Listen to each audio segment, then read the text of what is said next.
สวัสดีไอ้อัศวินมื้อนี้มีนามาห้านไออัศวินหลายๆคนอาจจะรู้จักข้าวปุ้นแจวขิงเนาะอยู่ที่สีไข่ซึ่งเจ้าของห้านจะเป็นไออัศวินเป็นเจ้าของห้านซึ่งอยู่ดีๆก็งงเลยมีคนหลายๆคนโทรหาดีเจมีนาไปกินข้าวปุ้นแจวขิงห้านไออัศวินคือในใจอ้าวไออัศวินแล้วเป็นนักห้องแล้วไปเปิดห้านตอนใด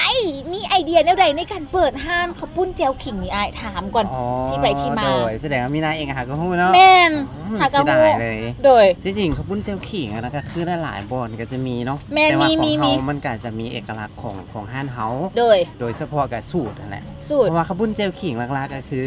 แม่นปลาแดกเนาะปลาแดกก็คือต้องเป็นเอกลักษณ์ของเฮาที่สำคัญก็คือเจ้าขิงขาดบ่ได้ถ้าขาดข้าวปุ้นเจ้าขิงมันจะเป็นข้าวปุ้นอื่นก็ไม่เจ้าขิงถูกต้องลักษณะนั้นก็คือกับแบบว่าใจมากแน่มากกินเนาะแล้วก็เป็นอาหารยอดนิยมที่สำคัญเขาเองก็เป็นศิลปินก็เลยแบบอยากแนะนำคล้ายๆแบบมาซุ้มแซวนี่สินะก็เลยเปิดงานเองเลยโดยเฉพาะนี้ในครอบครัวคนบันเทิงเนาะหลายๆดีเจหลายๆคืนหลายๆค่ายก็จะส่งเข้ากลุ่มดีเจมีหน้าป้ายแบบเวลากับบ่วางแน่ถึกประจำการแน่แล้วมื้อนี้ก็เลยว่ามีโอกาสได้มาผู้ใดกับมาซิมคนส่งมีนามาฮอดละเด้อฮานไออัศวินหรือว่าข้าวปุ้นเจลขิงเนาะก็ถือว่ามื้อนี้ได้มาละถือว่าที่ไปที่มาในการเฮ็ดข้าวปุ้นเจลขิงเป็นแนวใดสูตรเฉพาะมีอย่างที่ว่าเด่นแล้วก็ดึงดูดแบบแตกต่างจากห้านอื่นจังซี่นะโอเคเนาะคือจุดเด่นของเฮาเลยแล้วก็ที่ว่าลูกค้ามาแล้วก็ติดใจหลักๆเลยก็คือปิ้งไก่เนาะปิ้งไก่เฮาก็เบิ่งกับปิ้งไก่มันบ่โอเคแต่ว่ามันจะน่าก็คือว่ามันจะน่าสนใจแล้วก็กินแล้วที่ว่าลืมลงก็คือมันจะเป็นน้ำแจ่วปิ้งไก่ทาปลาแดกของเฮาสูตรเฉพาะของเฮานะก็จะเป็นแบบเข้มข้นเนาะคือแบบรสชาติจะจัดเลยแล้วที่สำคัญไก่เฮาจะคัดสรรเอาแต่ไก่ลาด 100% สรุปก็คือมาฮานีบ่เป็นไก่3สายพันธุ์เนาะแต่เป็นไก่ลาดห้อยส่วนห้อยไก่ลาด 100% เลยโอ้เจ้าแล้วก็ยังมีแล้วก็คือแม่นเครื่องประกอบของข้าวปุ้นเจลขิงเนาะก็จะมีแบบมันจะมีกินกับก็มีย่อเนาะหรือว่าเขาเป็น30กีบเนาะอันนี้ก็เป็นเส้นเนาะโดยแล้วก็จะมีข้าวปุ้นเนี่ยก็จะเป็นเส้นตัวนี้แล้วก็จะมีคือหัวไก่นี่บ่แม่นหัวไก่จะเป็นหัวไก่โอกแม่นหัวไก่โอกแม่นเฮ็ดแล้วก็จะมีป่านี่ก็เบิ่งหน้าตาธรรมดาแต่เวลากินเข้าไปจกเข้าไปจะบ่ธรรมดามันจะเป็นปิ้งป่ายัดไส้ว้าวมาแล้วก็ต้องลองปิ้งป่ายัดไส้กันแล้วก็อยากกินเลยได้นี่ขออนุญาตซิมก่อนได้บ่ได้เลยโดยซิมก่อนสอนวิธีปรุงแบบแซ่บๆได้คือเริ่มต้นมีนาเอาน้ำใส่ก่อนเลยคืออันนี้จะเป็นน้ำซุปก็คือน้ำซุปของข้าวปุ้นเฮาแหละเป็นน้ำลวกข้าวปุ้นน้ำที่เฮาบีบข้าวปุ้นจะเป็นน้ำซุปมักน้อยมักหลายใส่เอามันบอกมักหลายใส่เอาโดยโอเคแล้วต่อมาเอาตามเอานี่ก่อนเนาะโดยขิงใส่ก่อนเลยมักเผ็ดบ่มักจัดจังไหนกับใส่ได้เจ้ามักเผ็ดอันนี้มักเผ็ดกับขิงเนาะใส่นี่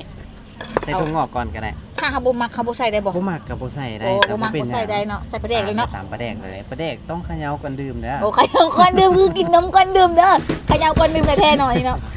มันจะเข้มข้นเข้มข้นมักจางมักเค็มเฮากะดื่มใส่เอาสีปลาแดกใส่อีกจะบ่เค็มเพราะว่ารสชาติจะกลมกล่อมพอละ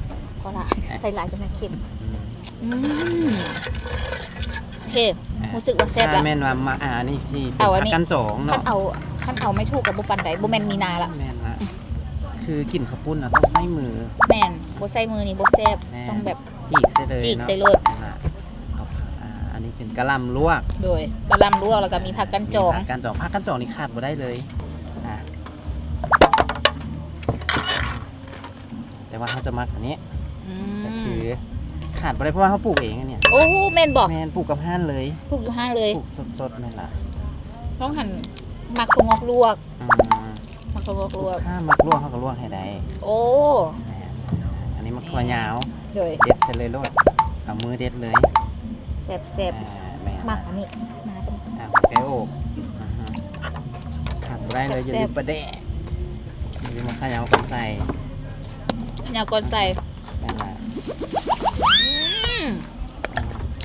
้าตานี่ขาดบ่ได้ต้องขี้ป่าใส่น้ำได้จะมีนะแล้วก็เอาเครื่องใส่น้ำด้วยมันจะเป็นเอาแต่ปลาซะน้องนี่กินปลาช่วงนี้กินปลาหลายๆจะได้สลัดสรุปชิปซีนใส่เนาะเนี่ย ใส่อันนี้30 กีบโอ้ขอบใจพอละลายพอละลายผู้อื่นสิบ่ได้กินได้สิ เนาะข้าวปุ้นเขาจะบีบสดๆเลยสดๆเลยลูกค้าสั่งแล้วเขาค่อยบีบแล้วเขาจะไม่ได้บีบเอาไว้โอ้ก็คือเวลาลูกค้ามาแล้วเขาก็บีบสดๆเลยทุกอย่างนี่ความสดเนาะอยู่ห้านน่ะเป็นความสดนั่นแหละอันนี้แหละสำคัญบักเขียบแม่เขียบใส่เขียบได้เขียบเนี่ยเนี่ยปิ้งไก่เนาะปิ้งไก่เอามือจับเลยจังซี่โลดจับเอาเลยจริงเสียบโอ้ขาดบ่ได้เลยปิ้งไก่ขาดบ่ได้ซันซอกกันเด้อมานี่ต้องเป็นแบบซอกขามันแซ่บซอกขามันมองนี่ต้องเป็นแบบนี้ขาจังสั้นเท่ากันกินแบบนี้เลยได้ปะได้เลย2 มือเหี้ยนเลยแซ่บบ่จังไงบ่ถาจ้ำแจ่วเลยแซ่บเนาะน้ำแจ่วมันจะเข้มข้นเป็นแบบคือคล้ายๆกับเอาแจ่วส้มมาหอยแหละมีรสชาติปลาแดงจำเนาะแซ่บสมพอเนาะข่อยหุ้ยจะข่อยมาจะโดดละขออนุญาต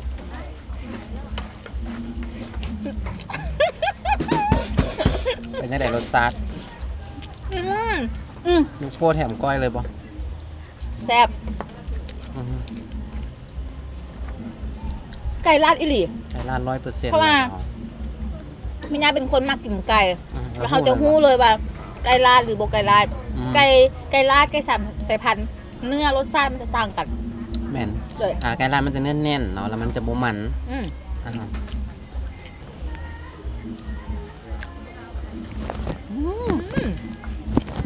แซ่บพิซซ่าคนอยากเด้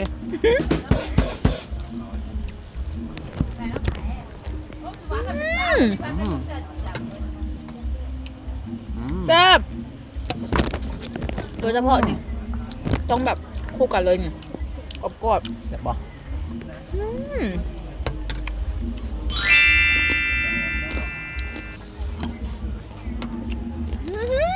คมแซ่บ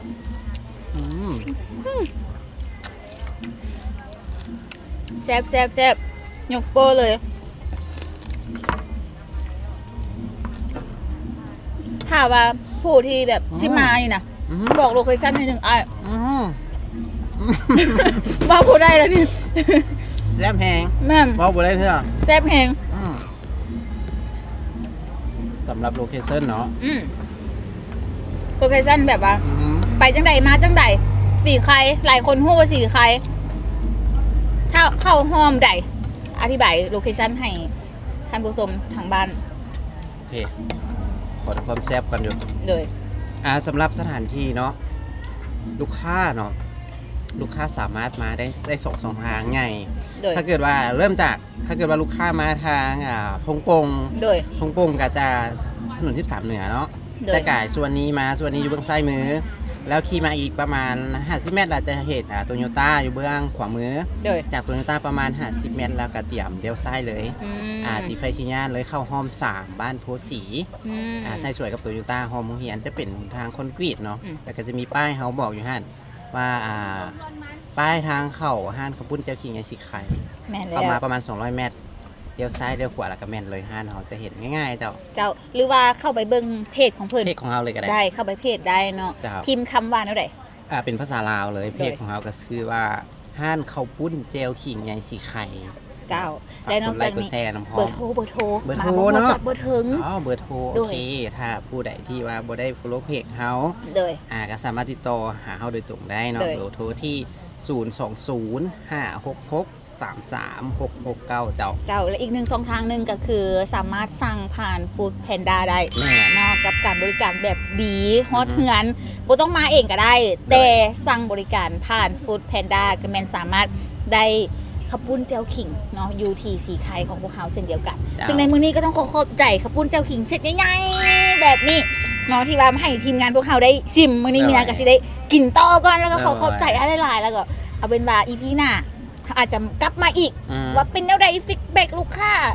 ยอดขายดีบ่จังซี่ระยะหน้าเนาะหรือว่า EP หน้าเฮาสิมา